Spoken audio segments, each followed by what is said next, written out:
Today is Sanctity of Life Sunday. Back whenever Roe versus Wade was passed by the Supreme Court, making abortion legal, it was in January, and so a Sunday in January was picked to commemorate that babies count as life too. And there's lots of confusion out there about what exactly the debate and the argument is. Is it about women's rights? Is it about health care? Is it about, bodily autonomy and all that sort of thing? When actually what it really all comes down to is, what is the baby? What is the thing that is in the womb? And so on the back of your bulletin, it's just a quick summary of what is the pro-life stance and why we oppose abortion. And it gets really, really simple. That anything that intentionally ends the life of an innocent human being is murder. And the unborn in the womb is an innocent human being, and so abortion intentionally ends the life of an innocent human being, therefore abortion is murder.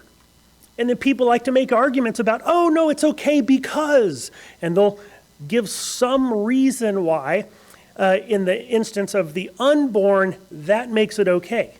But all of those arguments fall into four categories. And they are either about the size, the level of development, the environment, or degree of dependency. They call it the SLED test, S-L-E-D. And it doesn't matter what you say, well, but it's just this little bitty clump of cells. Well, you're a clump of cells, you're just bigger.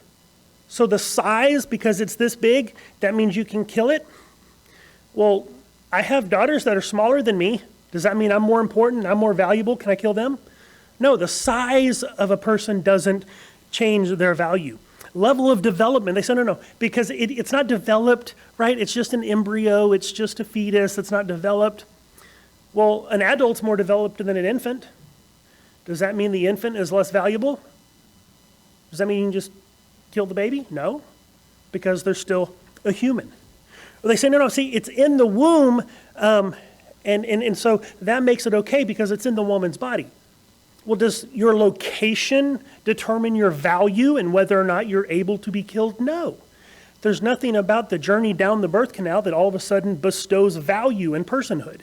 The unborn is indeed human. Or people will say about the dependency. No, but it's wholly dependent on the mother's body.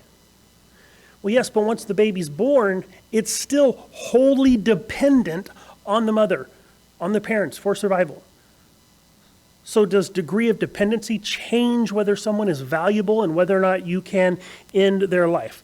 Of course, the answer is no. And every argument that gets brought about why it's okay to terminate the unborn falls into one of these four categories.